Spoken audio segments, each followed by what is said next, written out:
Hello friends, welcome to our YouTube channel ਪਿੰਡਾਂ ਵਾਲੇ। ਆਪਾਂ ਪੜ੍ਹ ਰਹੇ ਹਾਂ ਕਲਾਸ 10th ਮੈਥਮੈਟਿਕਸ।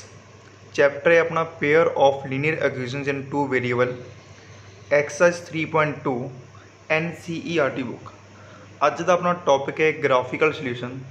ਐਕਸਰਸਾਈਜ਼ 3.1 ਦੇ ਵਿੱਚ ਆਪਾਂ ਸਟੱਡੀ ਕੀਤਾ ਹੈਗਾ ਕਿ ਕਿਸੇ ਸਿਚੁਏਸ਼ਨ ਨੂੰ ਅਲਜਬਰਿਕਲੀ ਐਂਡ ਗ੍ਰਾਫਿਕਲੀ ਕਿਵੇਂ ਰਿਪਰਜੈਂਟ ਕਰਨਾ। ਉੱਥੇ ਆਪਾਂ ਸਟੱਡੀ ਕੀਤਾ ਸੀ ਕਿ ਗ੍ਰਾਫਿਕਲੀ ਰੀਪ੍ਰਜੈਂਟੇਸ਼ਨ ਦੇ ਵਿੱਚ ਤਿੰਨ ਡਿਫਰੈਂਟ ਕੇਸਿਸ ਬਣਦੇ ਨੇ, ਜਾਂ ਤਾਂ ਇੰਟਰਸੈਕਟਿੰਗ ਲਾਈਨਸ ਬਣਦੀਆਂ ਨੇ, ਜਾਂ ਪੈਰਲਲ ਲਾਈਨਸ, ਜਾਂ ਕੋਇਨਸੀਡੈਂਟ ਲਾਈਨਸ। ਅੱਜ ਦੀ ਇਸ ਵੀਡੀਓ ਵਿੱਚ ਆਪਾਂ ਦੇਖਾਂਗੇ ਕਿ ਉਹ ਕੀ ਕੰਡੀਸ਼ਨ ਜਿਹੜੀਆਂ ਕਿ ਇੱਦਾਂ ਦੇ ਲਾਈਨਸ ਬਣਦੀਆਂ ਨੇ ਅਤੇ ਉਹਨਾਂ ਦਾ ਸੋਲਿਊਸ਼ਨ ਕਿਸ ਤਰੀਕੇ ਨਾਲ ਫਾਈਂਡ ਕਰਨਾ। ਅੱਗੇ ਜਾਣ ਤੋਂ ਪਹਿਲਾਂ ਮੇਰੇ ਜਿਹੜੇ ਫਰੈਂਡਸ ਨੇ ਹਾਲੇ ਤੱਕ ਚੈਨਲ ਸਬਸਕ੍ਰਾਈਬ ਨਹੀਂ ਕੀਤਾ, ਉਹ please subscribe the button press ਕਰਨ, ਅਤੇ ਜੇ ਤੁਹਾਨੂੰ ਆਪਣੇ ਵੇ ਆਫ ਟੀਚਿੰਗ ਪਸੰਦ ਆ ਤਾਂ ਲਾਈਕ ਦਾ ਬਟਨ ਪ੍ਰੈਸ ਜ਼ਰੂਰ ਕਰੋ ਅਤੇ ਆਪਣੇ ਫਰੈਂਡਸ ਨਾਲ ਵੀ ਵੱਧ ਤੋਂ ਵੱਧ ਸ਼ੇਅਰ ਕਰੋ।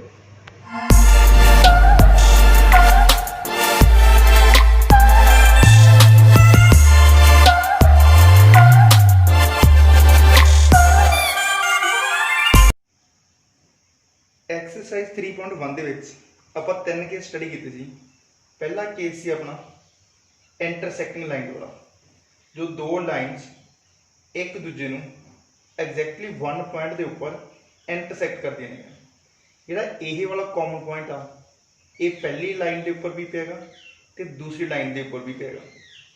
ਕਿਸੇ ਪੁਆਇੰਟ ਦਾ ਕਿਸੇ ਲਾਈਨ ਦੇ ਉੱਪਰ ਪਏ ਹੋਣ ਦਾ ਕੀ ਮਤਲਬ ਆ? ਇਹਦਾ ਮੀਨਿੰਗ ਕਿ ਇਹ ਪੁਆਇੰਟ ਇਹ ਲਾਈਨ ਨੂੰ ਵੀ ਸੈਟਿਸਫਾਈ ਕਰੇਗਾ ਅਤੇ ਦੂਜੀ ਲਾਈਨ ਨੂੰ ਵੀ ਸੈਟਿਸਫਾਈ ਕਰੇਗਾ। ਜਾਂ ਆਪਾਂ ਹੋਰ ਵਰਡਸ ਵਿੱਚ ਕਹਿ ਸਕਦੇ ਹਾਂ ਵੀ ਇਹ ਪੁਆਇੰਟ ਇਹ ਲਾਈਨ ਦਾ ਵੀ ਸੋਲਿਊਸ਼ਨ ਆ ਅਤੇ ਇਹ ਲਾਈਨ ਦਾ ਵੀ ਸੋਲਿਊਸ਼ਨ ਆ। ਤਾਂ ਹੁਣ ਆਪਾਂ ਨੂੰ ਪਤਾ ਵੀ ਇਹ ਦੋ ਲਾਈਨਸ ਕੋਲੇ ਸਿਰਫ ਐਂਡ ਸਿਰਫ ਇੱਕ ਹੀ ਯੂਨੀਕ ਪੁਆਇੰਟ ਹੈਗਾ ਜਾਂ ਇੱਕ ਹੀ ਕਾਮਨ ਪੁਆਇੰਟ ਹੈਗਾ। ਤਾਂ ਆਪਾਂ ਕਹਿ ਸਕਦੇ ਹਾਂ ਵੀ ਇੰਟਰਸੈਕਟਿੰਗ ਲਾਈਨ ਦੇ ਕੇਸ ਵਿੱਚ ਉਹਨਾਂ ਕੋਲੇ ਯੂਨੀਕ ਸੋਲਿਊਸ਼ਨ ਹੋਵੇਗਾ। ਤੇ ਦੂਸਰਾ ਕੇਸ ਆਪਾਂ ਸਟੱਡੀ ਕੀਤਾ ਸੀ ਓਵਰਲੈਪਿੰਗ ਲਾਈਨ ਦਾ। ਪਹਿਲੀ ਲਾਈਨ ਵੀ ਇਹੀ ਆ ਤੇ ਦੂਸਰੀ ਲਾਈਨ ਵੀ ਇਹਦੇ ਉੱਪਰ ਹੀ ਆ। ਹੁਣ ਜੇ ਆਪਾਂ ਇਸ ਕੇਸ ਦੇ ਵਿੱਚ ਸਟੱਡੀ ਕਰੀਏ ਤਾਂ ਆਪਾਂ ਪਹਿਲੀ ਲਾਈਨ ਦੇ ਉੱਪਰ ਕੋਈ ਵੀ ਪੁਆਇੰਟ ਅਸਿਊਮ ਕਰ ਲੈਂਦੇ ਹਾਂ, ਇਹੀ ਵਾਲਾ ਪੁਆਇੰਟ ਦੂਸਰੀ ਲਾਈਨ ਦੇ ਉੱਪਰ ਵੀ ਹੋਵੇਗਾ। ਤਾਂ ਆਪਾਂ ਇਸ ਕੇਸ ਦੇ ਵਿੱਚ ਇਨਫਾਈਨਾਈਟ ਮੈਨੀ ਪੁਆਇੰਟਸ ਅਸਿਊਮ ਕਰ ਸਕਦੇ ਹਾਂ ਜਿਹੜੇ ਦੋਨਾਂ ਲਾਈਨਸ ਨੂੰ ਸੈਟਿਸਫਾਈ ਕਰਨ ਜਾਂ ਦੋਨਾਂ ਲਾਈਨ ਦੇ ਸੋਲਿਊਸ਼ਨ ਹੋਣ। ਤਾਂ ਜਦੋਂ ਲਾਈਨਸ ਕੋਇਨਸੀਡੈਂਟ ਹੋਣਗੀਆਂ ਤਾਂ ਉਸ ਕੇਸ ਦੇ ਵਿੱਚ ਇਨਫਾਈਨਾਈਟ ਮੈਨੀ ਸੋਲਿਊਸ਼ਨ ਹੋਣਗੇ। ਜਿਹੜਾ ਥਰਡ ਕੇਸ ਆਪਾਂ ਸਟੱਡੀ ਕੀਤਾ ਸੀ, ਥਰਡ ਕੇਸ ਦੇ ਵਿੱਚ ਆਪਣੇ ਜਿਹੜੇ ਦੋ ਲਾਈਨਸ ਸੀਗੀਆਂ ਉਹ ਇੱਕ ਦੂਜੇ ਨੂੰ ਪੈਰਲਲ ਸੀਗੀਆਂ। ਮੀਨਸ ਕਿ ਉਹ ਕਿਸੇ ਪੁਆਇੰਟ ਦੇ ਉੱਪਰ ਇੱਕ ਦੂਜੇ ਨੂੰ ਇੰਟਰਸੈਕਟ ਨਹੀਂ ਕਰਦੀਆਂ ਸੀ। ਤਾਂ ਇਸ ਕੇਸ ਦੇ ਵਿੱਚ ਆਪਾਂ ਇੱਦਾਂ ਦਾ ਕੋਈ ਕਾਮਨ ਪੁਆਇੰਟ ਫਾਈਂਡ ਕਰ ਸਕਦੇ ਹਾਂ ਜਿਹੜਾ ਦੋਨਾਂ ਨੂੰ ਸੈਟਿਸਫਾਈ ਕਰੇ ਜਾਂ ਦੋਨਾਂ ਸੋਲਿਊਸ਼ਨ ਹੋਵੇ। ਤਾਂ ਆਪਣਾ ਆਨਸਰ ਹੋਵੇਗਾ ਨਹੀਂ। ਤਾਂ ਡੈਫੀਨੇਟਲੀ ਜਿਹੜਾ ਕੋਈ ਕਾਮਨ ਇਹੋ ਜਿਹਾ ਪੁਆਇੰਟ ਇੱਥੇ ਹੈ ਹੀ ਨਹੀਂ ਜਿਹੜਾ ਇਸ ਲਾਈਨ ਨੂੰ ਵੀ ਸੈਟਿਸਫਾਈ ਕਰੇ ਅਤੇ ਇਸ ਨੂੰ ਵੀ ਸੈਟਿਸਫਾਈ ਕਰੇ। ਤਾਂ ਆਪਾਂ ਕਹਿ ਸਕਦੇ ਹਾਂ ਇਸ ਕੇਸ ਦੇ ਵਿੱਚ ਇਹਨਾਂ ਦਾ ਕੋਈ ਵੀ ਸੋਲਿਊਸ਼ਨ ਨਹੀਂ ਹੈ। ਤਾਂ ਹੁਣ ਤਿੰਨ ਕੇਸ ਆਪਾਂ ਸਟੱਡੀ ਕੀਤੇ। ਪਹਿਲਾ ਕੇਸ ਸੀ ਇੰਟਰਸੈਕਟਿੰਗ ਲਾਈਨ ਜਿਹੜਾ, ਜਿੱਥੇ ਸਿਰਫ ਐਂਡ ਸਿਰਫ ਇੱਕ ਪੁਆਇੰਟ ਹੈਗਾ। ਦੂਜਾ ਆਪਾਂ ਸਟੱਡੀ ਕੀਤਾ ਕੋਇਨਸੀਡੈਂਟ ਲਾਈਨ ਜਿਹੜਾ, ਜਿੱਥੇ ਇਨਫਾਈਨਾਈਟ ਮੈਨੀ ਸੋਲਿਊਸ਼ਨ ਹੈਗੇ। ਤੀਸਰਾ ਆਪਾਂ ਸਟੱਡੀ ਕੀਤਾ ਪੈਰਲਲ ਲਾਈਨ ਵਾਲਾ, ਜਿੱਥੇ ਕੋਈ ਵੀ ਸੋਲਿਊਸ਼ਨ ਨਹੀਂ। ਜਦੋਂ ਕਿਸੇ ਪੇਅਰ ਆਫ ਲਾਈਨਸ ਦਾ ਸੋਲਿਊਸ਼ਨ ਐਗਜ਼ਿਸਟ ਕਰਦਾ ਹੋਵੇ ਤਾਂ ਆਪਾਂ ਨੂੰ ਕਹਿੰਦੇ ਹਾਂ ਕਿ ਕੰਸਿਸਟੈਂਟ ਪੇਅਰ ਆਫ ਲਾਈਨਸ। ਤੇ ਜਦੋਂ ਕੋਈ ਵੀ ਸੋਲਿਊਸ਼ਨ ਹੋਵੇ ਤਾਂ ਆਪਾਂ ਨੂੰ ਕਹਿੰਦੇ ਆ ਇਨਕਨਸਿਸਟੈਂਟ ਪੇਅਰ ਆਫ ਲਾਈਨਸ। ਹੁਣ ਇਹਦਾ ਮੀਨਿੰਗ ਕਿ ਇਹਨਾਂ ਕੋਲੇ ਚਾਹੇ ਇੱਕ ਆ ਚਾਹੇ ਇਨਫਾਈਨਾਈਟ ਬਣੇ ਨੇ, ਦੋਨਾਂ ਕੋਲ ਸੋਲਿਊਸ਼ਨ ਦਾ ਹੈ। ਤਾਂ ਇਹ ਦੋਨੇ case consistent pair of lines ਹੋ ਗਏ। ਤੇ ਜਿਹੜੇ ਕੋਲ ਕੋਈ ਸੋਲਿਊਸ਼ਨ ਨਹੀਂ ਤਾਂ ਉਹ ਆਪਣਾ ਕੀ ਹੋ ਗਿਆ, ਇਨਕਨਸਿਸਟੈਂਟ ਪੇਅਰ ਆਫ ਲਾਈਨਸ ਹੋ ਗਿਆ। ਆਪਣੇ ਕੁਐਸਚਨ ਕਿਸ ਤਰੀਕੇ ਦੇ ਬਣਦੇ ਨੇਗੇ ਵੀ ਦੱਸੋ ਇਹ ਕੰਸਿਸਟੈਂਟ ਹੈ ਜਾਂ ਇਨਕਨਸਿਸਟੈਂਟ ਹੈਗਾ। ਤਾਂ ਉੱਥੇ ਆਪਾਂ ਦੇਖਾਂਗੇ ਵੀ ਇਹਦਾ ਸੋਲਿਊਸ਼ਨ ਐਗਜ਼ਿਸਟ ਕਰਦਾ ਜਾਂ ਨਹੀਂ ਕਰਦਾ। ਹੁਣ ਇਸ ਕੇਸ ਦੇ ਵਿੱਚ ਜਦੋਂ ਸਿਰਫ ਐਂਡ ਸਿਰਫ ਇੱਕ ਸੋਲਿਊਸ਼ਨ ਹੈ ਤਾਂ ਆਪਾਂ ਉਹਨੂੰ ਕਹਿੰਦੇ ਹਾਂ unique solution, consistent pair of lines. ਜਦੋਂ ਇਨਫਾਈਨਾਈਟ ਮੈਨੀ ਸੋਲਿਊਸ਼ਨ ਨੇਗੇ ਤਾਂ ਆਪਾਂ ਉਹਨੂੰ ਕਹਿੰਦੇ ਆ ਡਿਪੈਂਡੈਂਟ ਪੇਅਰ ਆਫ ਲਾਈਨਸ।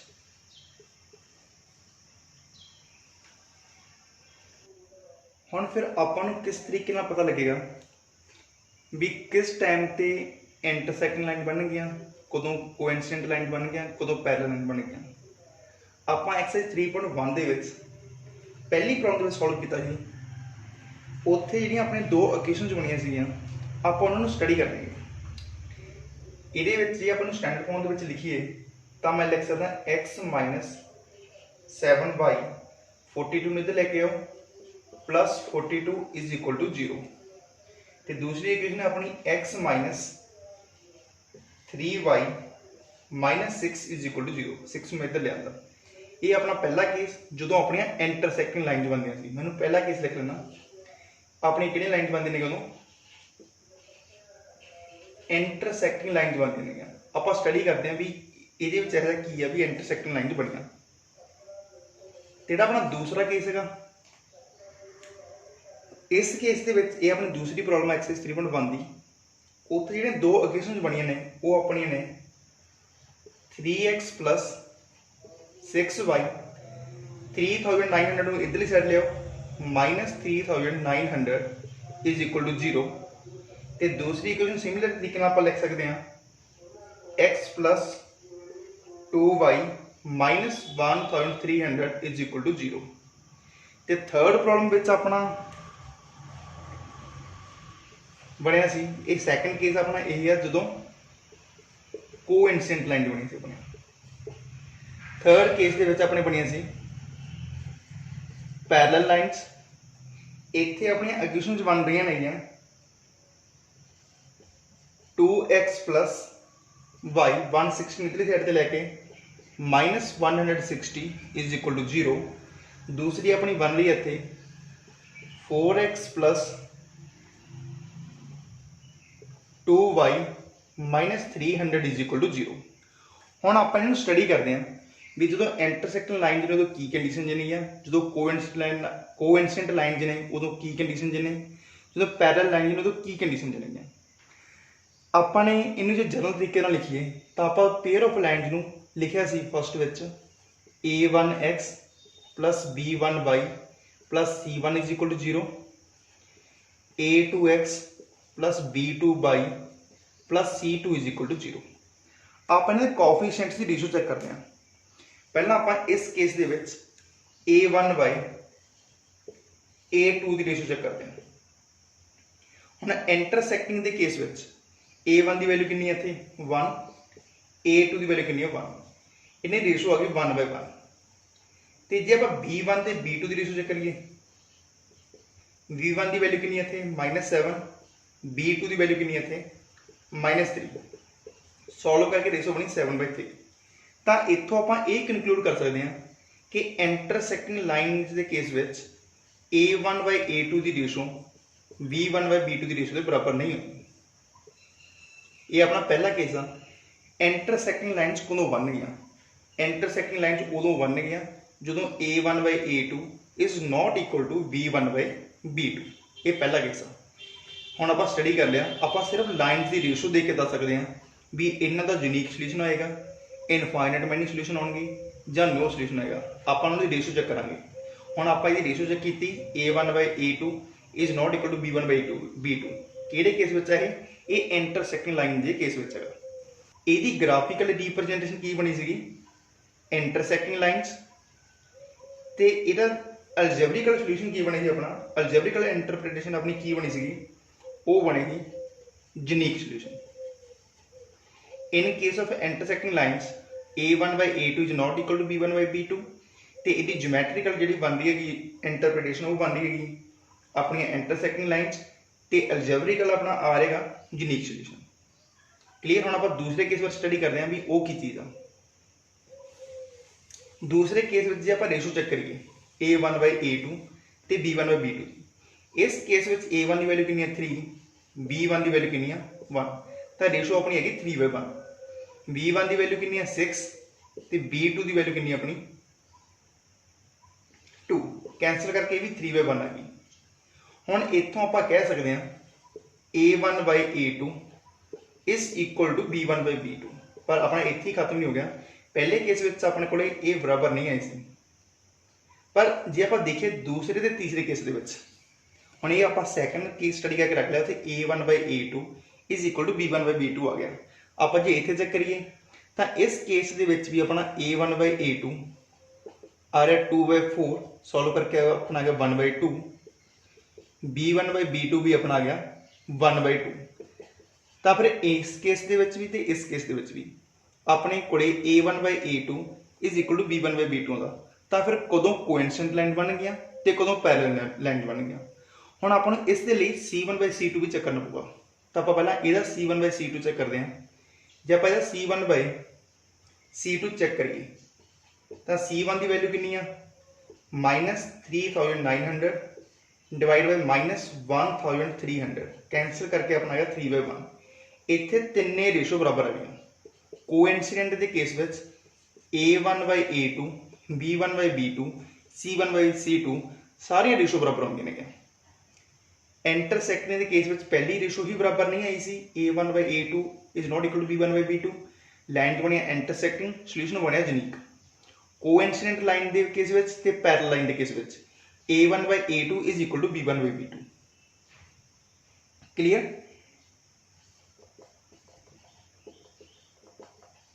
पर जो आप थर्ड रेशो चेक करते हैं, कोइंसिडेंट लाइन के केस में C1 बाई C2 भी इन्हें बराबर है। तो जो तिन्ने ही बराबर ने तो उदों अपनी किहड़ी लाइन बन रही है कोइंसिडेंट लाइन्स। इस केस दे विच अपना ग्राफिकल बनता ओवरलैपिंग लाइन्स ते अलजेब्रिकली बनता अपना इनफाइनाइट मैनी सॉल्यूशंस। ते जिहड़ा लास्ट केस आ, जे आपां इत्थे हुण C1 ते C2 की रेशो चेक करिए, इस केस में C1 बाई C2 अपना की आ रहा, वो आ रहा -160 डिवाइड बाई -300। सॉल्व करके 2 के टेबल से यह है 80 डिवाइड बाई 150, फरदर सॉल्व करके यह अपना आ गया 8/50।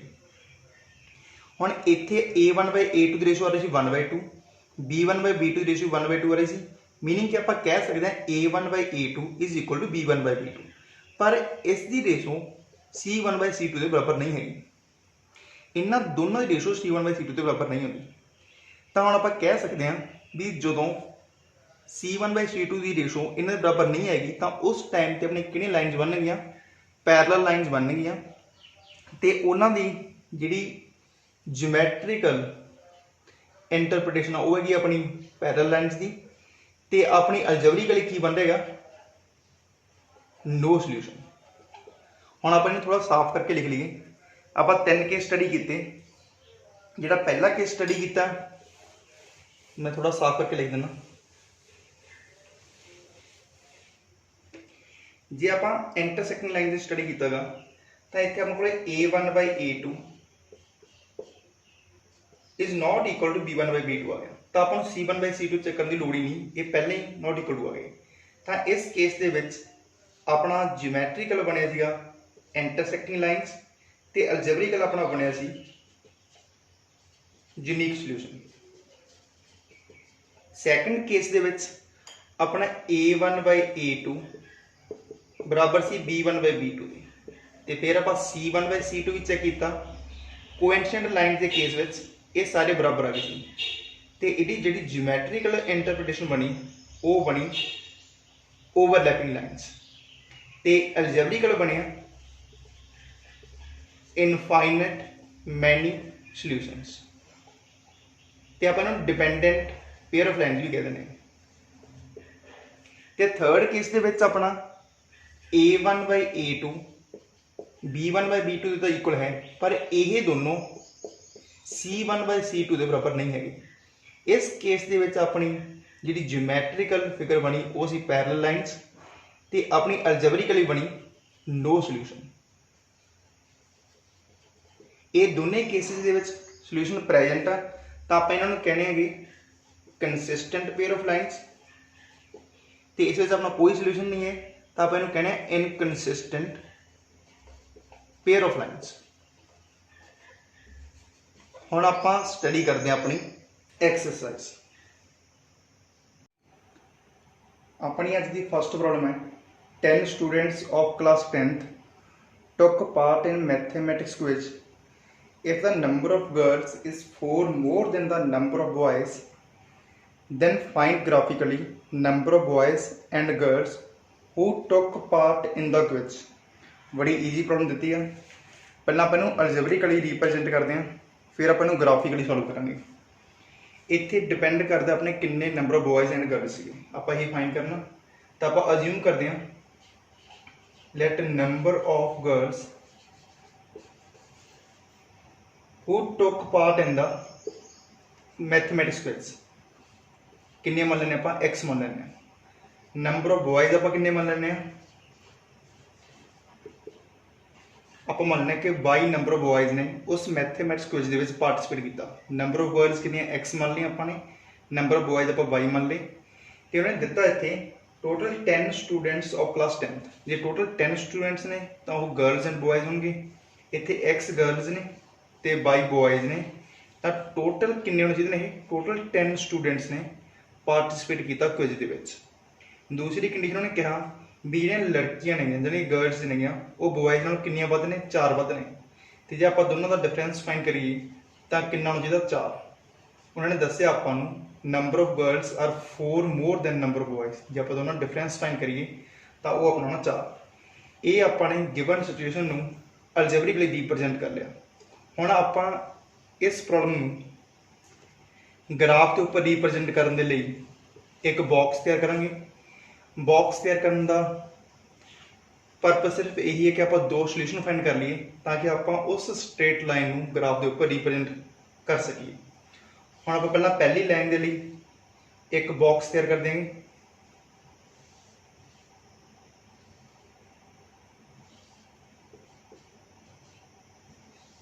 इत्थे आप एक लिख लेना, इसका मीनिंग की है ये फर्स्ट लाइन में रिप्रजेंट करता। जो एक्स की वैल्यू आप 5 सबस्टिट्यूट कर देंगे। इतने जो एक्स की वैल्यू 5 सबस्टिट्यूट करिए तो 5 + y is equal to 10, y is equal to 10 - 5 is equal to 5। तो सैकेंड आप कोई भी वैल्यू सबस्टिट्यूट कर दो, ये कोई जरूरी नहीं भी जी मैं वैल्यू सबस्टिट्यूट कर रहे हैं तुम वही करने ने, तुम कोई भी वैल्यू सबस्टिट्यूट कर सकते हो। तो हम आप एक्स की वैल्यू 4 सबस्टिट्यूट करके देखिए, कोई भी गल चलो आप 3 करके देख लेने। तो इतने अपने को 3 + y is equal to 10, y is equal to 10 - 3 is equal to 7। जो एक्स की वैल्यू आप 3 सबस्टिट्यूट की उस टाइम वाई की वैल्यू अपने को कितनी आई 7 आई। ये जस्ट मैं तुम्हें शो किया, कोई भी वैल्यू भर सकते हो, 2 भर सकते हो, 6 भर सकते हो, जी तुहाडा जी करता है 0 भर लो। हुण आप दूसरी लाइन के लिए बॉक्स बनाएंगे।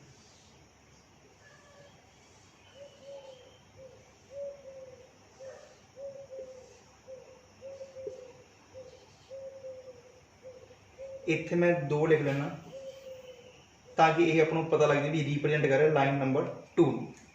पहला आप वाई की वैल्यू 0 सबस्टिट्यूट करके देख लीए। जो वाई की वैल्यू आप 0 सबस्टिट्यूट की तो यह है एक्स - 0 इज इक्वल टू 4।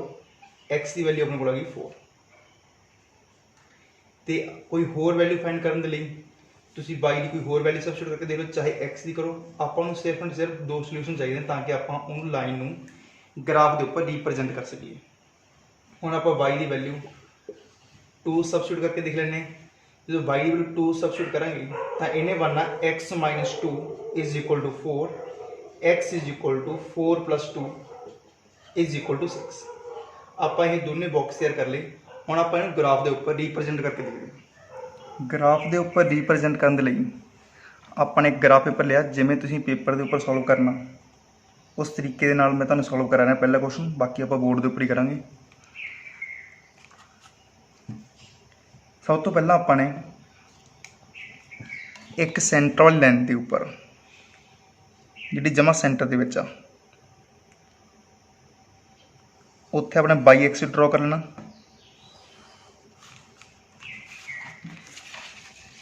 तो जमा स्ट्रेट लाइन 90 डिग्री के एंगल से जमा सेंटर के विच ही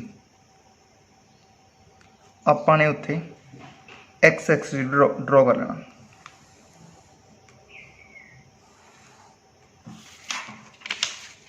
तो हुण ये बॉक्स आप तैयार किए आ, ये देखो अपने तक हाफ, ये तक 1, आप 1 1 के डिस्टेंस से पॉइंट लगा लेना। 1 2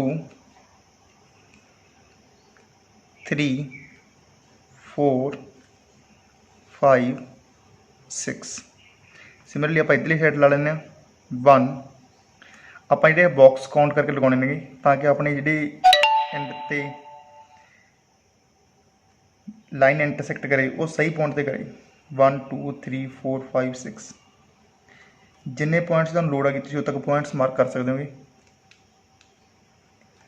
ਉੱਪਰ ਨੂੰ ਮਾਰਕ ਕਰ ਲੈਣੇ 1 2 3 4 5 6 7 ਆਪਾਂ ਲਾਈਨ ਥੋੜਾ ਹੋਰ ਐਕਸਟੈਂਡ ਕਰ ਲਈ ਆਪਾਂ ਨੂੰ ਲੋਡ ਪੈਣੀ ਹੈ ਵੱਧ ਪੁਆਇੰਟਸ ਦੀ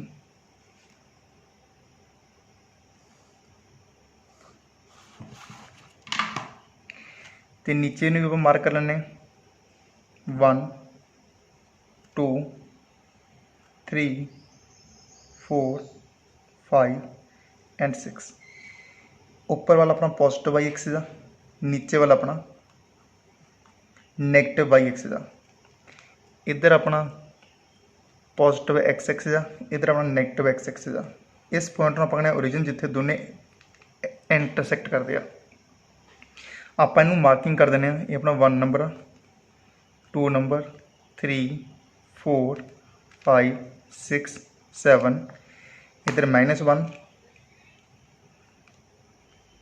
-2 -3 -4 -5 -6 सिमिलरली अपना ऊपर आप मार्क कर देने 1 2 3 4 5 6 7 आप हेठा वाली मार्क कर लेने -1 -2 -3 -4 -5 -6 अपनी पहली लाइन आ जी वह बॉक्स बने जी अपना 5 5 तो 3 7 अपना पहला पॉइंट आ 5,5 एक्स की वैल्यू आप 5 ते चले जाना तो वाई की वैल्यू 5 ते वाई की वैल्यू 5 इतने कितने आ इधरों वाई की वैल्यू 5 आनी आ इधरों एक्स की वैल्यू 5 जानी आ ये इस पॉइंट के उपर मिलते हैं आके तो इस पॉइंट का नाम आप रख देना 5,5 तो दूसरा पॉइंट अपना कि एक्स की वैल्यू 3 वाई की वैल्यू 7 एक्स वैल्यू 3 ए वाली आ तो वाई की वैल्यू 7 ए वाली आ ये दोनों इस पॉइंट के उपर आके मिलने इत्थे आप इहदा नाम रखिया 5,5 ये वाला पॉइंट अपना 3,7 5,5 भी रिप्रजेंट करता एक्स की वैल्यू 5 आ वाई की वैल्यू 5 आ इत्थे एक्स की वैल्यू 3 आ वाई की वैल्यू 7 आ आप इन्हां दोनों ज्वाइन करके एक लाइन बना देनी है ये वाली लाइन अपनी पहली लाइन में रिप्रजेंट कर दिया जिसका नाम की है x plus y is equal to 10 ਹੁਣ ਆਪਾਂ दूसरी लाइन के लिए जोड़ा बॉक्स बनाया उन्होंने यूज करके लाइन रिप्रजेंट करते हैं उत्थे पहला पॉइंट है 4,0 एक्स की वैल्यू 4 वाई की वैल्यू 0 तो अपना यही वाला पॉइंट रहना एक्स की वैल्यू 4 वाई की वैल्यू 0 दूसरा पॉइंट अपना 6,2 एक्स की वैल्यू 6 वाई की वैल्यू 2 अपना यही वाला पॉइंट है ना एक्स की वैल्यू 6 वाई की वैल्यू 2 इन दोनों को जो ज्वाइन करांगे तो ये अपना ज्वाइन करके ए वाली लाइन बननी है ए वाला पॉइंट अपना 6,2 ये 4,0 इस लाइन का नाम अपना x minus y is equal to 4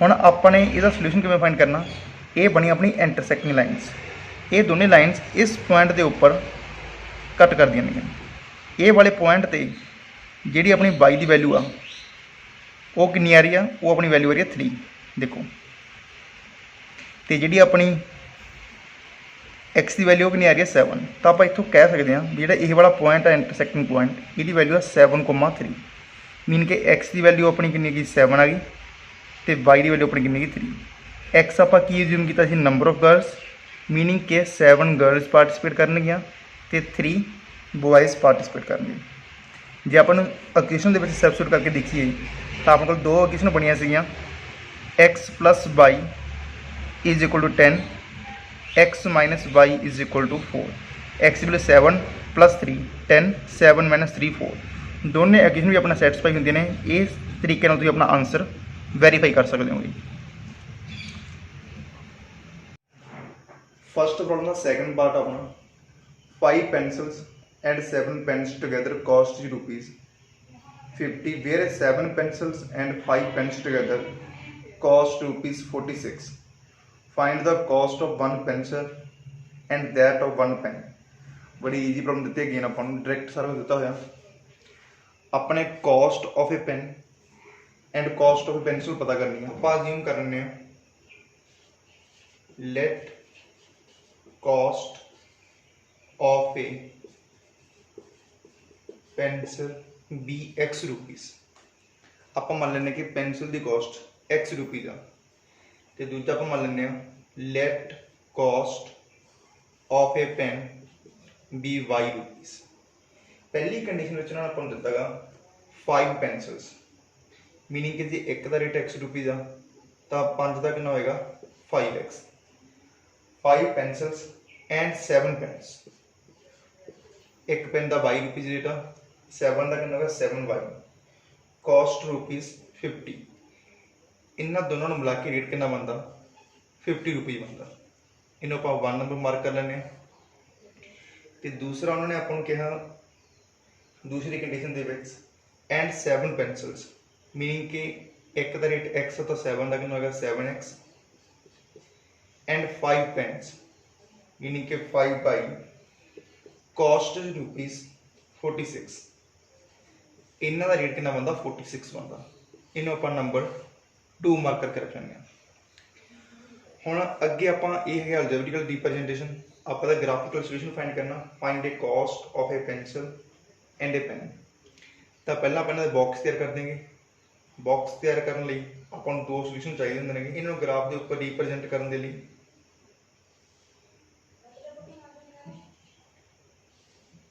सब तो पहला आप पहली लाइन सॉल्व करते हैं। आप X की वैल्यू 10 सबस्टिट्यूट करते हैं। मैं इतने 1 लिख देना ताकि आपको पता लग जाए भी ये बॉक्स क्वेश्चन नंबर 1 में रिप्रेजेंट कर रहा। जब आप X को 10 सबस्टिट्यूट करिए तो 10 × 5 50 plus 7Y is equal to 50। इतना अपने को आया ना 7Y is equal to 50 minus 50। 50 minus 50 अपना आया ना 0। तो Y की वैल्यू आनी है 0/7 इज इक्वल टू 0। तो इतने X की वैल्यू आप 10 सबस्टिट्यूट की थी तो Y की वैल्यू अपने को आ गई 0। तो सैकेंड अपने को दूसरा सोल्यूशन फाइंड करने के लिए आप X की वैल्यू 10 सबस्टिट्यूट करके देखते हैं। तो जी कोई भी वैल्यू अपने को सबस्टिट्यूट कर सकते हो, कोई बाउंडेशन नहीं भी अपने यही वैल्यूज फिक्स करनी जी मैं भरने का। तुहानूं जिहड़ी वधिया लगदी तुसीं वैल्यू भर दिओ। तो ईजी रखने के लिए अपने अवॉइड करो कि फ्रैक्शन के अपना आंसर आए। X की वैल्यू आप 3 सबस्टिट्यूट करिए तो ये ना 5 3 × 50 plus 7Y is equal to 50। इतों 7Y अपना आए ना 50 minus 15 that is equal to 35। इतों Y की वैल्यू अपनी कितनी होनी है 35 divide by 7 is equal to 5। X की वैल्यू आप 3 सबस्टिट्यूट की थी तो Y की वैल्यू अपनी है 5। ये अपना को पहला बॉक्स बन गया। हुण आप दूसरी लाइन के लिए दूसरा बॉक्स तैयार करने। सिंगल बॉक्स बनावांगे वो कॉर्नर के उपर तुसीं 2 लिख लियो ताकि आपको पता लग जाए भी ये वाला बॉक्स आप सैकेंड इक्वेशन के लिए बनाया। सिमिलर सबस्टिट्यूट कर देंगे तो इतने पहला आप X की वैल्यू 3 सबस्टिट्यूट करके देखते हैं की बनता। जो इतने 3 सबस्टिट्यूट की 7 3 × 21 plus 5Y is equal to 46। इतों अपना आ गया 5Y is equal to 46 minus 21। 46 minus 21 अपना 25। Y की वैल्यू होगी 25 divide by 5 is equal to 5। जो X वैल्यू 3 भरी अपने तो Y की वैल्यू अपने को कितनी है 5 होगी। तो हम सैकेंड सोल्यूशन पता करने के लिए आप X की वैल्यू 8 सबस्टिट्यूट करके देखते हैं की बनता। 7 8 × 56 plus 5Y is equal to 46। 5Y is equal to 46 minus 56 minus 10 आ गई। Y is equal to -10 divide by 5 is equal to -2। जी X की वैल्यू 8 है तो Y की वैल्यू कितनी है -2। इस तो नैक्सट स्टैप दे विच ਆਪਾਂ ਨੇ ਇਹਨੂੰ ग्राफ के उपर रिप्रजेंट करना, तो आप एक्स एक्सिस बनाने तो वाई एक्सिस बनाने इक्वल डिस्टेंस के उपर आप मार्क लगाने तो फिर आपने ये वाले बॉक्स उपर रिप्रजेंट करेंगे। आप मान लो जो मार्क लगा रहे हैं 2 2 रिप्रजेंट कर रहे हैं 2 4 6 8 एंड 10 2 4 6 एंड 8 2 4 6 2 4 6 8 एंड 10। हुण आपां इन्हां नूं मार्क कर देने 2 4 6 8 एंड 10 -2 -4 -6 -8 -2 -4 -6 इधर भी 2 4 6 8। हम आप रिप्रजेंट करते हैं। पहला अपना पॉइंट है 10,0 एक्स की वैल्यू 10 वाई की वैल्यू 0। दूसरा पॉइंट है अपना 3,5 एक्स की वैल्यू 3 वाई की वैल्यू 5। एक्स की वैल्यू 3 इन्होंने दोनों के विचकार होनी है 2 है 4 आ तो 3 इतने कितों होना तो वाई वैल्यू 5 इन्होंने दोनों के विचकार होनी है। इधर आप इधर जाना तो दोनों पॉइंट अपने जिस जगह पर कट करनगे जिवें आप ग्राफ देखे सी उस जगह आप पॉइंट बना लेना तो इन्होंने दोनों आप मिला देना। मिला के जी अपनी लाइन बननी है वह अपने नामकरण कर देना 5x + 7y = 50। तो सैकेंड अपने दूसरी लाइन रिप्रजेंट करने हम तो पहला पॉइंट है 3,5 एक्स की वैल्यू 3 वाई की वैल्यू 5 सेम पॉइंट आ गया अपना वाला। तो सैकेंड पॉइंट अपना एक्स की वैल्यू 8 वाई की वैल्यू -2 8 एक्स की वैल्यू वाई की वैल्यू कितनी है -2 तो अपना ये वाला पॉइंट आया एक्स की वैल्यू 8 वाई की वैल्यू -2। इन्होंने दोनों ज्वाइन करके अपने फिर अपनी लाइन ड्रॉ कर देनी है। तो इस नाम लाइन का फिर नियमकरण कर देना 7x + 5y = 46। ये दोनों लाइन अपने इस पॉइंट के उपर इंटरसैक्ट कर रही हैं तो यह वाला जो पॉइंट आ वो अपना सोल्यूशन होना। इतने अपने एक्स की वैल्यू 3 है वाई की वैल्यू 5 आ तो आप कह सकते हैं एक्स की वैल्यू आप की एज्यूम की थी कॉस्ट ऑफ ए पेंसिल तो 5 अपन की है कॉस्ट ऑफ ए पेन। तो आप कह सकते हैं कि एक पेंसिल का रेट कितना 3 रुपीज़ तो एक पेन का रेट कितना 5 रुपीज़। अज की अपनी सैकेंड प्रॉब्लम है 3 पार्ट गिवन है अपन on comparing the ratios A1/A2 B1/B2 and C1/C2 find out whether the lines representing the following pairs of linear equation intersect at a point are parallel or coincident।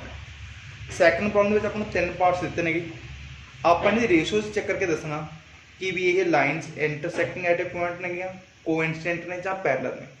आप video के starting से देखे सी भी ratios check करके आप किवें find कर सकते हैं। 3 केस आप स्टडी किए सी। पहला केस आप की स्टडी जे A1/A2 is not equal to B1/B2 तो यह लाइनस इंटरसैक्टिंग होणगियां। तो दूसरा आप केस किया A1/A2 is equal to B1/B2। इतों फर्दर 2 केसिस बनते थे किहड़े बनते सी जो ये रेशो बराबर होगी जां तां ओह कोइंसिडेंट लाइन होणगियां जां पैरेलल लाइन होणगियां। जे तां ये दोनों रेशोज C1/C2 भी इक्वल ने तां ये कोइंसिडेंट लाइन ने ते जे नॉट इक्वल टू ने तां ये पैरेलल लाइन्स होणगियां। हुण आपां ये रेशो चेक करांगे ये वालियां इंटरसैक्टिंग लाइन्स ने ये वाली अपनी कोइंसिडेंट लाइन्स ने ये वाली अपनी पैरेलल लाइन्स ने। हुण आपां पहली प्रॉब्लम दे विच ये रेशो चेक करते हैं। इत्थे अपनी A1/A2 की आ रही है A1 की वैल्यू 5 आ A2 की वैल्यू 7 आ तो A1/A2 अपनी कितनी आई 5/7। B1/B2 अपनी कितनी आ रही है इतों 4/-4/6 जब आप कहते हैं -2/3 इतों आप सिंपली फाइंड कर सकते हैं कि ये वाला किहड़ा वाला केस बनता है। इतने अपने को A1/A2 is not equal to B1/B2 आ रहा, तो आप कह सकते हैं कि फस्ट पार्ट के A1/A2 is not equal to B1/B2। Hence given pairs of linear equations are intersecting at a point. हुण आप दूसरा केस डिस्कस करते हैं। पहले केस के तो रेशो बराबर नहीं आई, तो ये इंटरसेक्टिंग लाइन्स बन गई। हुण दूसरी प्रॉब्लम की गिवन आपां इत्थे भी आप A1/A2 की रेशो चेक करते हैं। 9/18 इज इक्वल टू 1/2। फिर आप B1/B2 चेक करते हैं, ये अपना होगा 3/6 इज इक्वल टू 1/2। हुण ये इन्हां दोनों से कोई भी केस हो सकता, क्योंकि A1/A2 is equal to B1/B2। हुण आपां नूं C1/C2 चेक करना पऊ भी इन्हां दोनों से किहड़ा केस है। C1/C2 अपना आ गया तो 12/24 इज इक्वल टू 1/2। हुण जे आपां देखिए तो A1/A2 is equal to B1/B2 is equal to C1/C2, तो अपना ये वाला केस है। तो आप कह सकते हैं given pair of linear equations is coincident. हुण आप नैक्सट प्रॉब्लम के चेक करते हैं, प्रॉब्लम नंबर 3 दे विच कि वो किहड़ा केस आ। उत्थे भी आप A1/A2 चेक करते हैं, 6/2 इज इक्वल टू 3/1। फिर आप B1/B2 चेक करते हैं, वो अपना -3/-1, ये भी 3/1 आ गया। क्लीयरली फिर विजिबल है A1/A2 is equal to B1/B2। तो इन्होंने दोनों केसेस जो फिर कोई केस हो सकता। तो हम आपको इतने C1/C2 चेक करना पू भी इन्होंने दोनों किहड़ा केस है। ये है 10/9, ये कैंसल आउट नहीं होता, तो क्लीयरली पता लग गया कि A1/A2 is equal to B1/B2। पर इत्थे C1/C2 इन्होंने बराबर नहीं है। जे C1/C2 इन्होंने बराबर नहीं है तो ये जिहड़ियां लाइन्स ने जिहड़ा पेयर ऑफ लाइन्स गिवन आ, तो ये अपनी पैरल लाइन्स होणगियां। अपनी थर्ड प्रॉब्लम गिवन है, on comparing the ratios A1/A2, B1/B2 and C1/C2 find out whether the following pair of linear equations are consistent और इनकंसिस्टेंट। आप चेक करना थर्ड प्रॉब्लम भी जिहड़े 5 पार्ट्स दिते ने भी ये कंसिस्टेंट ने या इनकंसिस्टेंट ने। हुण पहलां तां आपां नूं कंसिस्टेंट ते इनकंसिस्टेंट का मीनिंग पता होना चाहिए। आपां स्टार्टिंग विच भी डिस्कस किया सी, 3 तरीके दी लाइन्स बनदियां ने। एक तां बनदी है इंटरसैक्टिंग लाइन्स, जिहदे केस विच यूनीक सोल्यूशन हुंदा है। दूसरी लाइन्स अपने बनदी ने कोइंसिडेंट लाइन्स, जिहदे विच इनफाइनाइट मैनी सोल्यूशनस होंदे ने। सोल्यूशन चाहे एक हो चाहे इनफाइनाइट मैनी हो, जदों सोल्यूशन एग्जिस्ट करता है तो उन्होंने लाइन्स को आप कहने हैं कंसिस्टेंट पेयर ऑफ लाइन्स। तो थर्ड केस अपना बनी पैरल लाइन वाला, जिहदे विच नो सोल्यूशन सी। जदों अपना कोई भी सोल्यूशन एग्जिस्ट ना करता हो तो आप उस पेयर ऑफ इक्वेशन जो कहने हैं इनकंसिस्टेंट। लास्ट प्रॉब्लम के आप इन्होंने 3 वाली कंडीशन दे के हटे सी भी कदों लाइन्स इंटरसैक्टिंग बनदियां ने ते कदों कोइंसिडेंट कदों पैरल। सेम तरीके रेशो चेक करके आप देखेंगे भी वो किहड़ी कैटागरी फॉलो करदियां ने। तो जिद्दां वो पहलियां 2 कैटागरी ने इंटरसैक्टिंग लाइन्स ने जां कोइंसिडेंट लाइन्स ने, तो वो कंसिस्टेंट होणगियां, ते जो पैरल लाइन है तो वो इनकंसिस्टेंट होणगियां। हुण आप इन्हां दी रेशो चेक करके डिटरमाइन करते हैं भी वो कंसिस्टेंट ने जां इनकंसिस्टेंट। पहला आप स्टैंडर्ड फॉर्म के कन्वर्ट कर लीए। स्टैंडर्ड फॉर्म अपनी किहड़ी है, फस्ट पार्ट में करन लगे इन्हों पर लिख सकते हैं 3x + 2y - 5 is equal to 0। -5 उधरली साइड लै जाइए, 2x - 3y - 7 is equal to 0। हुण आप रेशो चेक करके देखते हैं भी ये किहड़ा पेयर अपने को इत्थे प्रेजेंट आ। पहला जे आप A1/A2 चेक करिए, A1/A2 इत्थों होना 3/2। हुण आप इन्हां दा B1/B2 चेक करते हैं, B1/B2 इत्थों आया 2/-3। तो अपने को पहला जो केस आप इत्थों क्लीयरली डिटरमाइन कर सकते हैं भी A1/A2 is not equal to B1/B2। तो जे ये वाला केस आ तो उस टाइम पर अपनी जो लाइन्स ने वो इंटरसैक्टिंग लाइन्स होणगियां ते उन्हां कोल एक यूनीक सोल्यूशन होएगा। इहदा मीनिंग कि जो सोल्यूशन है तो given pair of linear equations is consistent. ये अपना की हैगा, ये अपना कंसिस्टेंट है।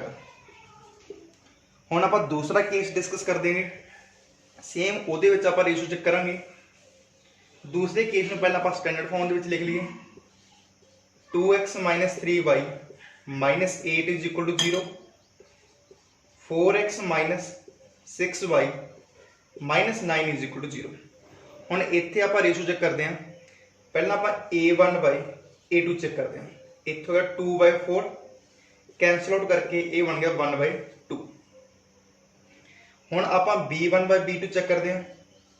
b1 by b2 इत्थों अपना आया -3 डिवाइड बाय -6 कैंसल आउट करके 1/2 आ गया।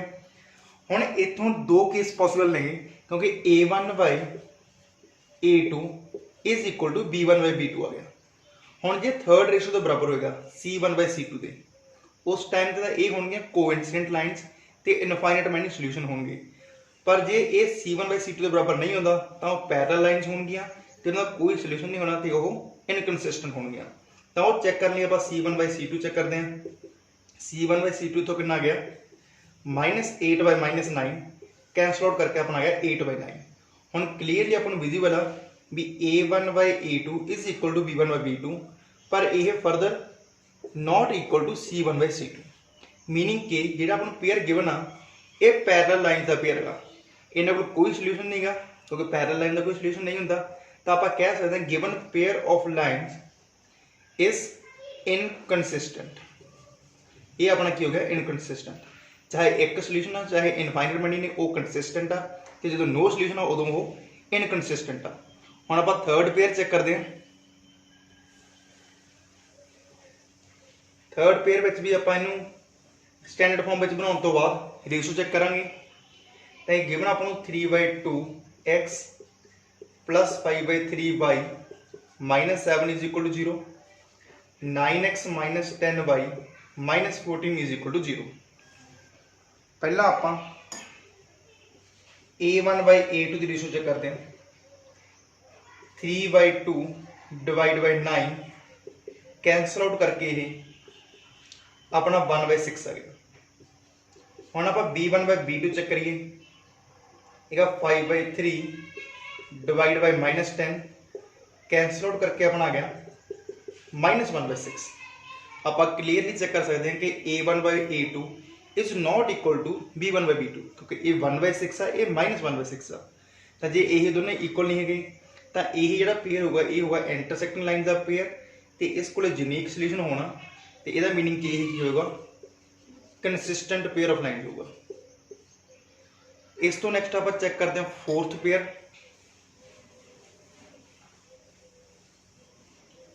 फोर्थ पेयर भी आप स्टैंडर्ड फॉर्म में लिख सकते हैं 5x - 3y -11 is equal to 0, -10x plus 6y plus 22 is equal to 0।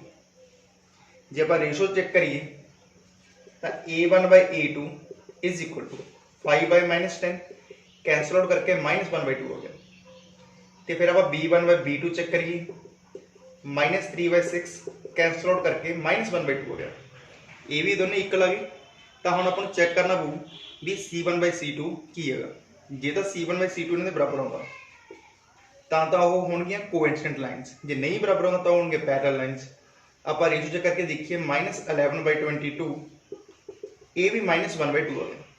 हम जो सारी रेशोज बराबर ने a1 by a2 is equal to b1 by b2 is equal to c1 by c2, तो ये पेयर ऑफ लाइन होंगे ये होंगे अपने कोइंसिडेंट लाइन्स। उदों इनफाइनाइट मैनी सोल्यूशन होंगे, जो सोल्यूशन एग्जिस्ट करता तो यही की हो अपना कंसिस्टेंट पेयर ऑफ लाइन्स हो। हुण आप अपना लास्ट केस चेक कर देंगे। लास्ट केस दे विच अपन गिवन आ 4/3x plus 2y -8 is equal to 0, 2x plus 3y -12 is equal to 0। पहला आप a1 by a2 चेक करते हैं। a1 by a2 अपने को आ गया 4/3 डिवाइड बाई 2 कैंसल आउट करके अपना गया है 2/3। हम आप b1 by b2 चेक करते हैं। b1 by b2 अपने को किया गया 2 डिवाइड बाई 3 ਹੁਣ ਆਪਾਂ करना C1/C2 चेक, क्योंकि ये दोनों बराबर ने तो अपन फिर इन्हों दोनों चो एक केस चेक करना पैंदा। -8 डिवाइड बाई -12 तो कैंसल आउट करके ये भी अपना 2/3 आ गया। तो जे हुण तिन्ने बराबर ने तो ये अपने कोइंसिडेंट लाइन ने तो इनफाइनाइट मैनी सोल्यूशन है, तो आप कह सकते हैं ये भी अपना कंसिस्टेंट पेयर ऑफ लाइन्स होगा। प्रॉब्लम नंबर 4 दे विच वेरी सिमिलर गिवन आ, उन्होंने कहा भी पता करो कि किहड़ियां इक्वेशनस कंसिस्टेंट ने किहड़ियां इनकंसिस्टेंट ने, तो जिहड़ियां कंसिस्टेंट ने उनका सोल्यूशन ग्राफिकली फाइंड करो।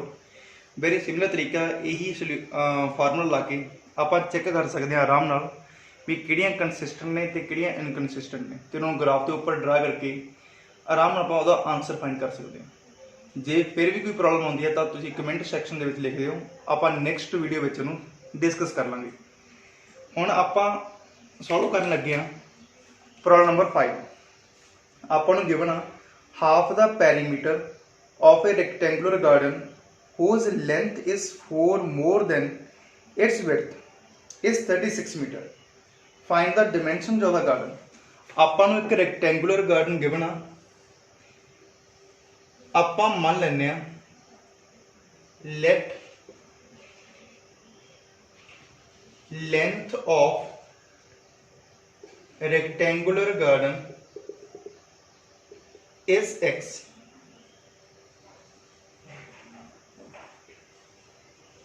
आप लेंथ नूं x मान लेंगे x metre. Let width of rectangular garden is y, इनू आप x मीटर अज्यूम कर लिया, इनू आप y मीटर अज्यूम कर लिया। जे ए वाली x आ तो दूसरी साइड भी x होगी, ए वाली y है तो इधर वाली साइड भी y होगी। इस रेक्टेंगुलर गार्डन का जो पैरीमीटर आ वो की होएगा 2x + 2y। तो उन्हें आपको दिता हाफ ऑफ द पैरीमीटर, इनू जब आप हाफ करांगे इनू 2 से डिवाइड करांगे तो पैरीमीटर कितना बचना अपना x + y। Half of the perimeter of this rectangular garden is 36 meter, meaning कि x + y जो हाफ करांगे आप x + y रह जाना वो 36 मीटर आ।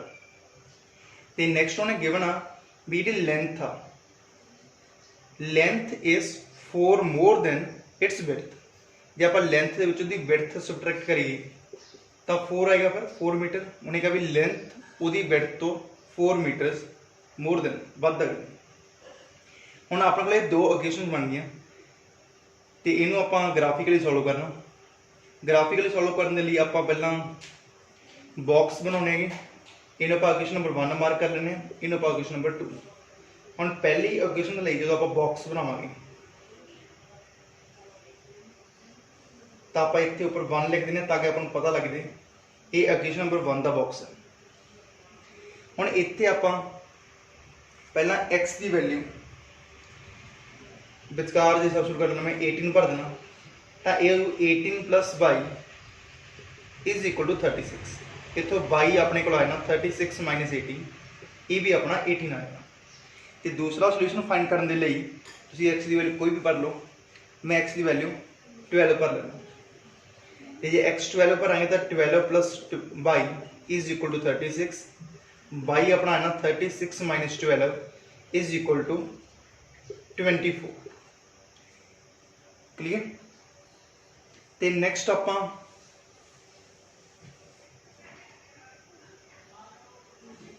दूसरी लाइन के लिए बॉक्स बनाने, ये सिर पर मैं इतने 2 लिख लेना ताकि आपको पता लग जाए ये इक्वेशन नंबर जी 2 आ वह बॉक्स है। इतने आप x से y लिख लेने। हुण इत्थे पहला आप y नूं 0 सबस्टिट्यूट कर देने। जे y की वैल्यू 0 रखी अपने तो ये x इज इक्वल टू 4 आएगा डायरेक्टली। तो नैक्सट आप y की वैल्यू 2 भर के देख लेने, या आप y वैल्यू 2 भरीए तो ये है ना x - 2 is equal to 4, x is equal to 4 + 2 is equal to 6। तुसीं कुछ भी सबस्टिट्यूट करो, आपको सिर्फ एंड सिर्फ 2 सोल्यूशन चाहिए ने ताकि आप उस लाइन को ग्राफ के उपर रिप्रजेंट कर सकीए। हुण आप एक्स एक्सिस ते वाई एक्सिस बनावांगे तो फिर देखेंगे भी कित्थे जाके इंटरसैक्ट करदियां ने। ਆਪਾਂ 4 ਦੇ ਮੈਂ ਇੱਥੇ ਮਾਰਕਸ ਲਗਾ ਲੈਣਾ 4 8 12 16 20 24 ये सारे पॉजिटिव ही ने, इसलिए मैं इधर सिर्फ एक या दो मार्क लगा लेना 4 8 12 16 20 एंड 24। ये अपना पॉजिटिव वाई एक्सिस है, ये अपना नैगेटिव वाई एक्सिस है, ये पॉजिटिव एक्स एक्सिस, ये अपना नैगेटिव एक्स एक्सिस। ये वाला पॉइंट अपना ओरिजिन। सारे पॉइंट तुम मार्क कर दो 4 8 12 16 20 24। सिमिलरली इधर 4 8 12 16 20 एंड 24। हुण ਆਪਾਂ ਪਹਿਲਾਂ ਪਹਿਲੀ ਲਾਈਨ ਨੂੰ ਰੀਪ੍ਰੈਜ਼ੈਂਟ ਕਰਦੇ ਹਾਂ ਜਦੋਂ x ਦੀ ਵੈਲਿਊ 18 ਆ y ਦੀ ਵੈਲਿਊ ਵੀ 18। 18 ਕਿੱਥੇ ਹੋਣਾ 16 ਤੇ 20 ਦੇ ਵਿਚਕਾਰ। ਇਹ 4 ਨੂੰ ਰੀਪ੍ਰੈਜ਼ੈਂਟ ਕਰਦਾ ਤਾਂ ਮਤਲਬ ਹੈ 18 ਇਹਦੇ ਵਿਚਕਾਰ ਹੋਣਾ ਤੇ ਸਿਮਿਲਰਲੀ 18 ਇਹਨਾਂ ਦੇ ਵਿਚਕਾਰ ਹੋਣਾ। ਇਹਨਾਂ ਦੀ ਸੇਧ ਵਿੱਚ ਜਮਾ ਸਟ੍ਰੇਟ ਲਾਈਨ ਬਣਾ ਕੇ ਜਿੱਥੇ ਇਧਰੋਂ ਲਾਈਨ ਇੰਟਰਸੈਕਟ ਕਰੇਗੀ ਤੇ ਜਿੱਥੋਂ ਇਧਰੋਂ ਲਾਈਨ ਇੰਟਰਸੈਕਟ ਕਰੇਗੀ। ਇਹ ਵਾਲਾ ਪੁਆਇੰਟ ਆਪਣਾ ਹੋਣਾ 18,18। ਦੂਸਰਾ ਪੁਆਇੰਟ ਆਪਣਾ ਕੀ ਹੈ ਜਦੋਂ x ਦੀ ਵੈਲਿਊ 12 ਆ y ਦੀ ਵੈਲਿਊ ਆਪਣੀ ਕਿੰਨੀ ਹੈ 24। x ਵੈਲਿਊ 12 y ਦੀ ਵੈਲਿਊ ਆਪਣੀ ਕਿੰਨੀ ਆ 24। ਇਹ ਵਾਲਾ ਪੁਆਇੰਟ ਆਪਣਾ ਆ ਜਾਣਾ। ਇਹਨਾਂ ਦੋਨਾਂ ਲਾਈਨਸ ਪੁਆਇੰਟਸ ਨੂੰ ਜੁਆਇਨ ਕਰਕੇ ਆਪਣੀ ਇਹ ਵਾਲੀ ਲਾਈਨ ਬਣੀ। ਇਹ ਵਾਲਾ ਪੁਆਇੰਟ ਹੈ ਆਪਣਾ 12,24। ਇਹ ਵਾਲਾ ਪੁਆਇੰਟ ਆਪਣਾ 18,18 ਤੇ ਲਾਈਨ ਦਾ ਨਾਮ ਹੈ ਆਪਣਾ x + y = 36। दूसरी लाइन है अपनी जो x की वैल्यू 4 आ y की वैल्यू 0। x की वैल्यू 4 y की वैल्यू 0। तो नैक्सट पॉइंट है अपना x की वैल्यू 6 आ y की वैल्यू 2 आ। x की वैल्यू 6 आ y की वैल्यू 2 आ। इन्होंने दोनों पॉइंट्स में ज्वाइन करके जी अपनी लाइन बनती है वो अपनी इस लाइन इस वाले पॉइंट पे इंटरसैक्ट कर जाती है। इस पॉइंट के उपर आप जो सही ग्राफ बनया होगा तो तुम देखोगे कि इतने दो वैल्यूज अपन आ गई। एक्स की वैल्यू 20 हैगी, वाई की वैल्यू 16 है। तो जिथे इस लाइन ने जाके दूजी लाइन में इंटरसैक्ट किया वो अपना इस लाइन का इस इक्वेशन का सोल्यूशन होना। मैं पहले थोड़ा डेकोरेट करदा। ए वाला पॉइंट 4,0 आ, ए वाला पॉइंट 6,2 आ। तो इस लाइन का नाम है x - y = 4। जिथे ये दोनों लाइना इंटरसैक्ट करनगियां उत्थे अपना एक यूनिक सोल्यूशन होना। तो उत्थे वैल्यू की है x की 20 तो y की वैल्यू कितनी है 16। जे आप इस दोनों पॉइंट नूं इस इक्वेशन में भर के देखेंगे तो आप सैटिस्फाई करा सकते हैं 20 + 16 36 20 - 16 4। तो आप कह सकते हैं कि उस रेक्टेंगुलर गार्डन के डिमेंशन ने की ने लेंथ है 20 मीटर, विड्थ है 16 मीटर। अपनी problem number 6 given the linear equation 2x + 3y - 8 = 0, right another linear equation in two variables such that the geometrical representation of the pair so formed is। पहला part दिता गा intersecting lines होन, meaning कि अपन एक equation line की देती तो दूसरी आप अपने को लिखनी आ ताकि वो जिन्हें दो पेयर्स जिहड़े दो लाइन्स आप बन गई पेयर बनूगा वो एक दूजे के इंटरसेक्टिंग हो। तो दूसरा पार्ट आ भी वो पैरेलल हो, तो तीसरा पार्ट आ भी वो कोइंसिडेंट लाइन्स होन। हुण पहले केस दे विच उन्हें कहा भी आपने एक इक्वेशन लिखनी हो इस तरीके की हो जी इस लाइन के इंटरसैक्टिंग हो। हुण इंटरसैक्टिंग का केस आपको पता गा वो होंदा भी a1/a2 b1/b2 के बराबर ना हो। रेशो जी a1/a2 की वो b1/b2 के बराबर ना हो। तो आप कुछ भी लिख सकते हैं ताकि अपनी रेशो बना के बराबर ना हो। जे इतने पहली 2 3 लिखी है चाहे तुम दूसरी लाइन यही लिख दो 2x - 3y। ये तो कोई भी कॉन्स्टेंट रहना चाहे यही रहने दो। हम जो आप रेशो फाइंड करेंगे 2/2 1 आ गया, 3y - 3 -1 आ गया। रेशो बराबर नहीं आई तो ये भी अपना आंसर पॉसिबल है। बस आपने ये ध्यान रखना कि जो आप A1/A2 डिवाइड करांगे तो वह बराबर ना भी B1/B2 के। कोई भी आंसर लिख सकते हैं, जिवें मैं इत्थे इहनूं चाहे इंटरचेंज करके लिखदा, अपना आंसर ये भी हो सकता 3x + 2y। कॉन्सटेंट भी तुसीं कोई भी लिख सकते हो, इत्थे मैं K लिखदा चाहे। ये सारे आंसर बस आप यही ध्यान रखना भी जिहड़ा भी आप आंसर लिखन लगे हैं वो आंसर लिखण तो बाद जिहड़ी यही रेशो ने ये बराबर ना हो, तो जिहड़ी अपनी कोई ये दो बन गईयां जां ये ते ये बन गया, तो ये जिहड़ा पेयर बनया वो अपना इंटरसैक्टिंग पेयर बनूगा। तो दूसरे केस के विच उन्हें कहा तुसीं कोई भी आंसर रख लो, सारे बस ध्यान यही रखना भी ये वाली कंडीशन बने। दूसरा अपने होने पैरल लाइनस। पैरल लाइन के केस में A1/A2 तो B1/B2 के बराबर रहिंदा, पर फरदर यही C1/C2 के बराबर नहीं होता। तो बराबर रखने के लिए चाहे अपन सेम ही रख लीए या किसी भी कॉन्सटेंट के मल्टीप्लाई कर दी पहले दो अखरां नूं। जिवें मैं जे सेम रखा तो मैं 2x + 3y ही रख सकदा। हुण इत्थों जे मैं डिवाइड करा 2/2 1 आ गया, 3/3 भी 1 आ गया। A1/A2 ये बराबर आ गया B1/B2 के। पर आप अगे ध्यान रखना भी यही रेशो C1/C2 के बराबर ना भी। तो जे इतने -8 है तो मैं इतने कोई भी चेंज करके +4 कुछ भी लिखदा, ताकि जो इन्हों तो डिवाइड करके 1 आ रहा, 2/2 भी 1 आ गया, 3/3 भी 1 आ गया, तो मीनिंग कि मैं इतने -8 नहीं लिख सकता, क्योंकि जो मैं -8 रखता तो ये भी 1 आया। आप 1 तो रोकना गा, तो इतने तुम कुछ भी लिख दो। जिवें मैं हम इतने +4 लिखता तो ये रेशो C1/C2 इन्हों के बराबर नहीं है, तो ये की बन गया पैरल लाइनस बन गया। तुम कुछ भी लिख सकते हो, जिवें मान लो मैं इन्हें पहले दो मल्टीप्लाई करके लिख देना, मैं लिखा 4x + 6y। हम जो मैं रेशो चेक करा 2/4 1/2 आ गई, 3/6 भी 1/2 आ गई, तो यह मीन कि 1/2 1 तो रोकना मैं। जे इतने -8 आ तो मैं इतने -16 नहीं लिख सकता, क्योंकि -8/- 16 1/2 1 2 फिर तो यही अपन पैरल लाइनस नहीं रहियां, फिर ये कोइंसिडेंट लाइनस हो जाएंगियां। इसलिए मैं इतने हम -16 छड्ड के कुछ भी लिख सकता। जे मैं इतने +2 ही लिखता तो -8/2 की होगा -4 रेशो बराबर नहीं आई, तो यही की बन जाएगियां पैरल लाइनस बन जाएगियां।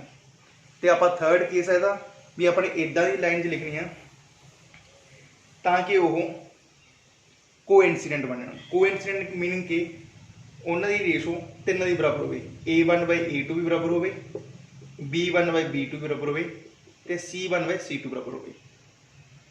ये सारियां बराबर बनाने के लिए आप की कर देंगे, इस इक्वेशन को किसी भी कॉन्स्टेंट के नाल मल्टीप्लाई करके लिख दो, चाहे 2 नाल मल्टीप्लाई करो, चाहे 3 नाल करो, चाहे 4 नाल करो, चाहे किसी नाल डिवाइड करके लिख दो। हुण मैं इन्हूं जो 2 नाल मल्टीप्लाई करके लिखा तो मान लो 4x + 6y - 16 = 0। तो चेक करोगे जी 2/4 1/2, 3/6 1/2, -8/- 16 1/2, सारे रेशो बराबर आउणगियां। ये बराबर रखने के लिए तुसीं गिवन इक्वेशन को किसी भी कॉन्स्टेंट के नाल मल्टीप्लाई या डिवाइड करके इत्थे लिख दो, जिहड़ा अपने दो लाइनस बन गया पेयर बनूगा वो ऑलवेज कोइंसिडेंट पेयर बनेगा। अज की अपनी लास्ट प्रॉब्लम है problem number 7। Draw the graphs of the equations x - y + 1 = 0 and 3x + 2y - 12 = 0. Determine the coordinates of the vertices of the triangle formed by these lines and the x-axis and shade the triangular region. आपको इतने दो equation दे दियाँ, x - y + 1 = 0, इन्हों आप एक number mark कर लिया। दूसरी आपको दी 3x + 2y - 12 = 0।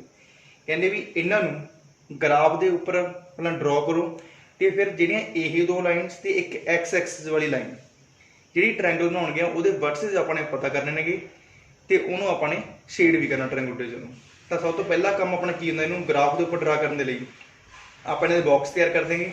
बॉक्स तैयार करने पहला मैं पहली लाइन का बॉक्स बनाना, ये सिर के उपर आप एक लिख लें ताकि आपको पता लग जाए भी ये पहली लाइन में रिप्रजेंट कर रहा। तो आप इतने कुछ मर्जी भरी जाओ, तो आपको सिर्फ दो सोल्यूशन चाहिए ने।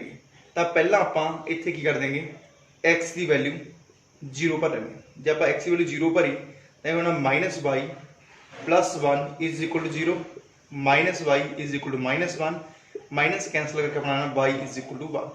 एक्स की वैल्यू आप 0 सबस्टिट्यूट की तो y की वैल्यू अपनी कितनी हैगी 1 आ गई। तो हम आप दूसरा सोल्यूशन फाइंड करने के लिए y की वैल्यू 0 भर दें। कोई कंडीशन तुम कुछ मर्जी भरो, आपको सिर्फ दो सोल्यूशन चाहिए ने, तो वह आप ग्राफ के उपर रिप्रजेंट करेंगे।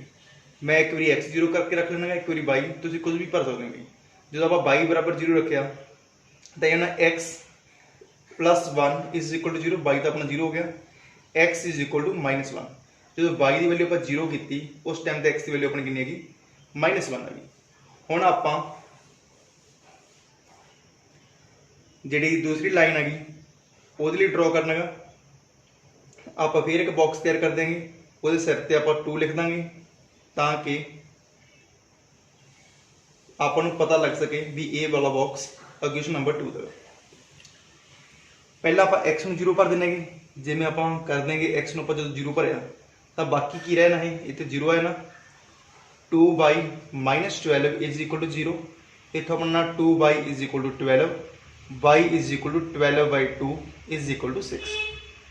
मैं इतने दोबारे ये नहीं दसांगा भी किमें सॉल्व करना, मैं तुहानूं सॉल्व करके दिखा रहा, क्योंकि ये सारा जो बॉडमस रूल वगैरह ने ਜਾਂ इक्वेशन सिंपलीफाई करने के रूल ने ये तुसीं लोअर क्लासिस पढ़े हुए हैं। इतों जो आप x वैल्यू 0 रखी तो y की वैल्यू 6 आ गई अपनी, तो दूसरा सोल्यूशन फाइंड करने के लिए आप हुण y नूं 0 रख देंगे।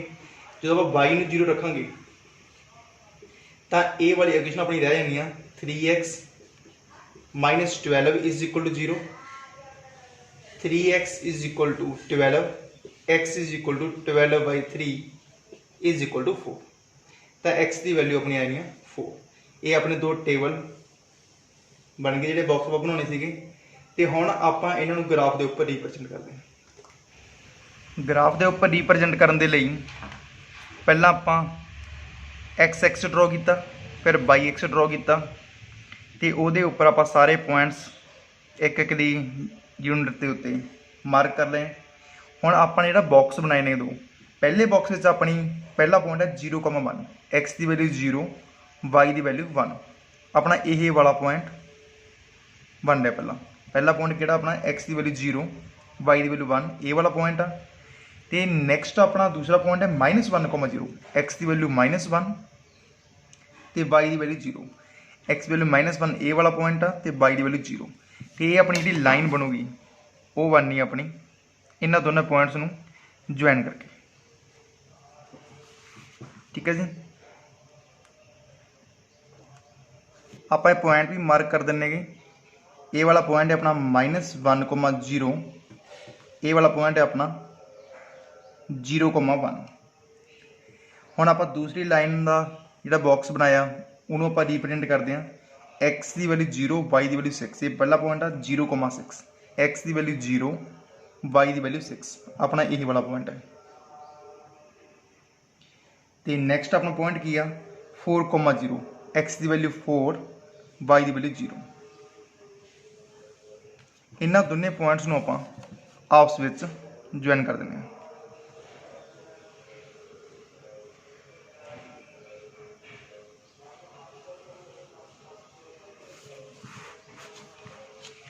सारे पॉइंट्स मार्क कर दो। ए वाला पॉइंट अपना किया 0,6, तो ए वाला पॉइंट अपना किया 4,0। ए वाली लाइन का अपना नाम किया, ये पहली लाइन सी, इसका नाम है x - y + 1 is equal to 0। इस लाइन का नाम किया 3x + 2y - 12 is equal to 0। ये लाइन जिहड़ियां दो आप ड्रॉ कीतियां, एक ए वाली लाइन हैगी, एक ए वाली लाइन हैगी, तो एक उन्हें एक्स एक्सिस कहा सी, एक्स एक्सिस अपना किहड़ा गा ए वाला।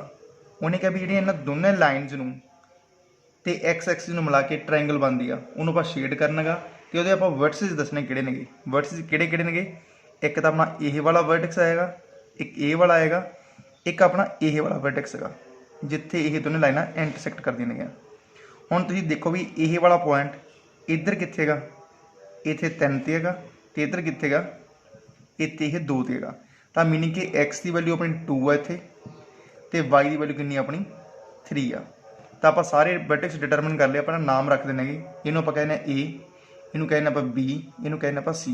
तो आप कह सकते हैं जो 3 वर्टेक्स ने वो किहड़े ने, ए की वैल्यू तो अपने को हैगी -1,0, बी की वैल्यू अपने को किहड़ी हैगी 2,3, तो सी की वैल्यू अपने को किहड़ी हैगी 4,0। ये तो 3 वर्टिसेस है अपने ट्रायंगल के। ਤੇ ਉਹਨੇ ਕਿਹਾ ਸੀ ਇਹਨੂੰ ਸ਼ੇਡ ਵੀ ਕਰੋ, ਤਾਂ ਆਪਾਂ ਸ਼ੇਡ ਕੀ ਕਰਨਾ, ਜਿਹੜਾ ਆਪਣਾ ਇਹ ਏਰੀਆ ਬਣ ਗਿਆ ਟ੍ਰਾਇੰਗਲ ਦਾ, ਇਹਨੂੰ ਆਪਾਂ ਸ਼ੇਡ ਕਰ ਦਿੰਦੇ ਹਾਂ। ਇਹਦੇ ਨਾਲ ਆਪਣੀ ਐਕਸਰਸਾਈਜ਼ 3.2 ਕੰਪਲੀਟ ਹੋ ਗਈ। ਇਹਦੇ 'ਚੋਂ ਇੱਕ ਪ੍ਰੋਬਲਮ ਪੇਪਰ ਦੇ ਵਿੱਚ ਪੱਕੀ ਹੁੰਦੀ ਹੈਗੀ, ਤੇ ਜੇ ਤੁਹਾਨੂੰ ਹਾਲੇ ਵੀ ਇਸ ਪ੍ਰੋਬਲਮ ਐਕਸਰਸਾਈਜ਼ ਵਿੱਚ ਕੋਈ ਪ੍ਰੋਬਲਮ ਆ ਗਈ ਤਾਂ ਤੁਸੀਂ ਕਮੈਂਟ ਸੈਕਸ਼ਨ ਦੇ ਵਿੱਚ ਲਿਖੋ, ਆਪਾਂ ਉਹਦਾ ਸੋਲਿਊਸ਼ਨ ਕਰਾਂਗੇ। ਤੇ ਜੇ ਤੁਹਾਨੂੰ ਪੜ੍ਹਾਉਣ ਦਾ ਤਰੀਕਾ ਵਧੀਆ ਲੱਗਿਆ ਤੇ ਵਧੀਆ ਸਮਝ ਲੱਗ ਰਿਹਾ ਤਾਂ ਆਪਣੇ ਫਰੈਂਡਸ ਨਾਲ ਵੀ ਸ਼ੇਅਰ ਕਰੋ। ਤੇ ਜਿਸ ਮੇਰੇ ਫਰੈਂਡ ਨੇ ਹਾਲੇ ਤੱਕ ਚੈਨਲ ਸਬਸਕ੍ਰਾਈਬ ਨਹੀਂ ਕੀਤਾ, ਉਹ ਆਪਣਾ ਚੈਨਲ ਵੀ ਸਬਸਕ੍ਰਾਈਬ ਕਰੇ।